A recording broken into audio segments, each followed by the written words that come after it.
समझ नहीं पा रहे। भगवान की साक्षात वाणी गीता जी है। ऐसी महिमा में कर्मयोग का, ज्ञान योग का, भक्ति योग का वर्णन है। हम उसका उपदेश करते हैं, उपदेश सुनते हैं, पर आचरण में नहीं लाते। भगवत प्राप्ति के लिए कोई नवीन कर्म अनुष्ठान की जरूरत नहीं है। आप जो हो, जहां हो, आपका जो कर्तव्य है उसको भगवत सेवा मानकर नाम जप करते हुए जनहितार्थ, बस मंगल हो जाएगा।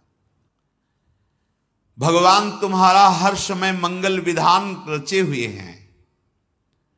उनके हर विधान में बड़ा प्रेम उनका छुपा हुआ है, अहेतुकी कृपा छुपी हुई है।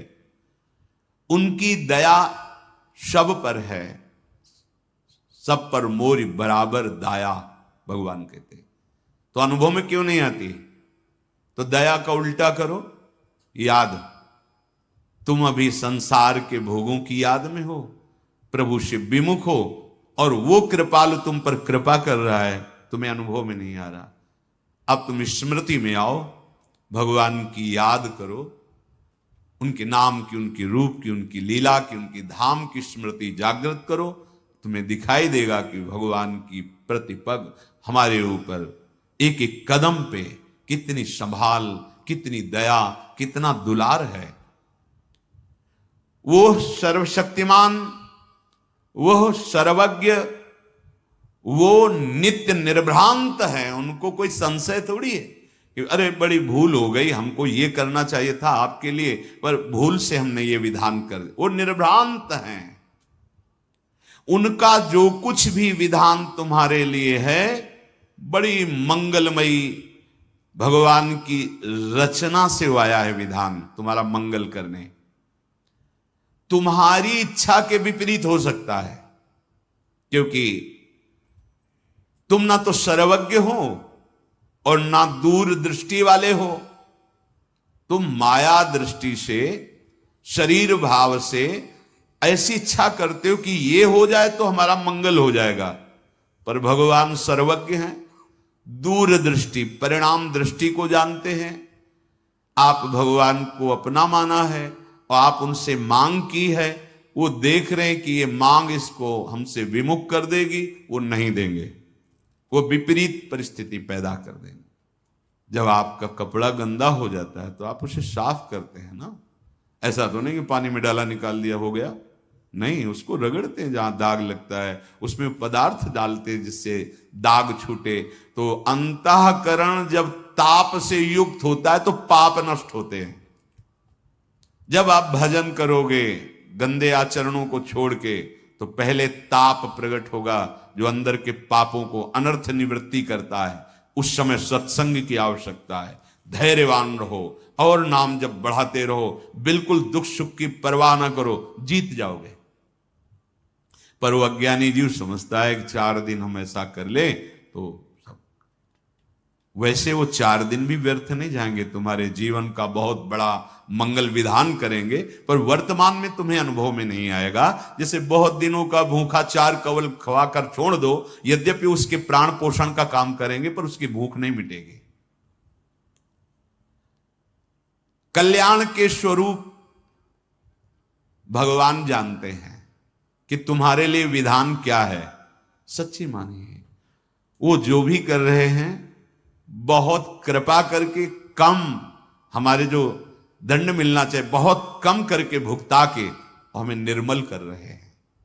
हम आरोप ना करें, एक भी कोई ऐसी चेष्टा नहीं जिसका तुम्हें फल ना मिले, एक भी चेष्टा। और तुमने कितनी कुछ चेष्टाएं की है, और तुम्हें वृंदावन आने को मिला, तुम्हें सत्संग सुनने को मिला, तुम्हें राधा नाम जपने की प्रेरणा मिली। ये तुम्हारे कर्म का फल नहीं है, श्री जी की कृपा है।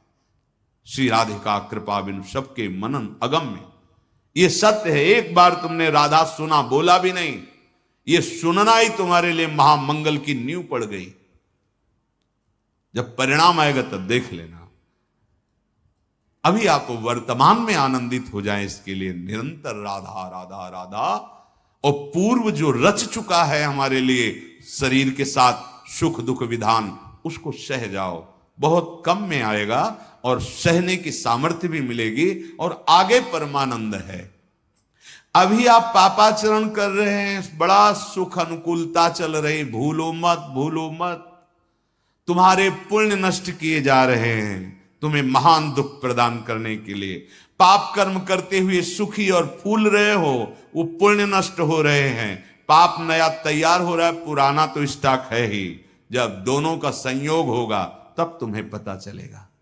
इसलिए वर्तमान की परिस्थिति को भजन से मत नापो। तुमसे भूल हो सकती है, भगवान से नहीं, वो सर्वज्ञ हैं। तुम अपना मंगल जो सोच रहे हो अमंगल हो सकता है, भगवान जो तुम्हारा मंगल सोच रहे हैं उससे नहीं। विश्वास करो, भगवान कभी, पूज्य राधा बाबा के शब्दों में, कि भगवान की ताकत ही नहीं कि वह मंगल कर सके। जैसे सूर्य की ताकत ही नहीं कि अंधेरा कर सके। भाई सूर्य भगवान विराजमान, दिखाओ अंधेरा, तो कहेंगे हम जाएंगे तभी अंधेरा होगा, हमारे सामने तो अंधेरा हो नहीं सकता। तो भगवत विमुख का अमंगल हो सकता है, भगवत सन्मुख हो तो भगवान की भी ताकत नहीं कि अमंगल कर दें। नहीं बोले भगवान मार सकते हैं। तो जिनको भगवान ने ऐसी लीला की उनको वो पद मिला जो मुनिजनों को मिलता है। बड़े बड़े साधन परायण तपस्वी मुनि जिस पद की आकांक्षा करते हैं, भगवान ने जिनके साथ ये उद्धार लीला की, वो मुनिजन वांछित परम पद को प्राप्त हुए। भला अमंगल कर पाए? भगवान अमंगल नहीं कर सकते। अगर भगवान को कहा जाए कि तुम्हारी ताकत हो तो हमें हमारा मंगल करके दिखाओ, तो भगवान हार जाएंगे। भगवान मंगल भवन है, वो अमंगल कर ही नहीं सकते। हां, भगवत विमुख होने पर अमंगल हो जाएगा।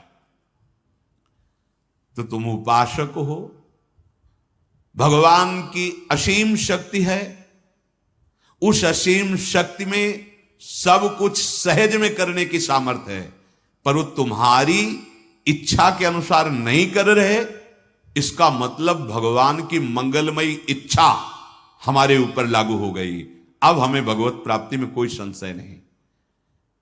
अर्थात उपासक को एक तो इच्छा ही नहीं करनी चाहिए, अगर इच्छा है तो भगवान के सामने रखकर छोड़ देना चाहिए। आप जो आपको भावे सो करो। आप स्वतंत्र हो, आपको लगे कि इस इच्छा पूर्ति से मंगल होगा तो आप कर दो, और आपको लगे कि नहीं होगा तो आप कभी मत करना। ये छूट दे दो। नहीं, ये छूट इसलिए कि तुम्हारी श्रद्धा और विश्वास डगमगाएगा नहीं। भगवान की सर्वज्ञता, सर्वशक्ति, सौहार्दता, मंगलमयता पर तुम विश्वास करो। अपनी स्वतंत्र इच्छाओं से कभी तुम मंगल स्वरूप को प्राप्त नहीं हो सकते। प्रभु की अहेतुकी कृपा, प्रीति, सौहार्द, सर्वज्ञता आदि पर विश्वास करके तुम जब अपनी इच्छा को प्रभु के चरणों में समर्पित कर देते हो, और वो इच्छा जब पूर्ति नहीं होती और आप विचलित होते हो, तो भगवान कृपा करके सत्संग दिलवा देते हैं। पक्का मानना, सत्संग मिला, भगवान ने हमको चयन कर लिया अपने पास बुलाने के लिए। पूरी सृष्टि में हम पर कृपा हो गई, इतने अनंत जीवों में से मुझे निकाल लिया। कितना प्यार करते हैं प्रभु। मुझे सतमार्ग मिल गया, संत संग मिला, मनो सब कुछ प्राप्त हो गया। पर फिर सावधान, संत संग कैसे? संतों का संग जो हमें भगवत कृपा से मिलता है, वो सत्संग जो सत्संग मात्र से भगवत प्राप्ति। बड़े भाग पाइब सत्संगा, बिनहि प्रयास होई भवभंगा। महाराज जी ने इस वीडियो में बताया, भागवत प्राप्ति के लिए आपको अलग से कोई नवीन कर्म नहीं करना है। जहाँ हैं जैसे हैं वहीं पर अपने कर्म को भगवत सेवा मानकर करते रहिए। फिर देखिएगा प्रभु आपकी इस सेवा से अति प्रसन्न होकर आप पर अत्यंत कृपा अवश्य करेंगे। ऐसे हैं हमारे प्रभु दीन दयालु कृपालु। जय श्री राधे कृष्ण।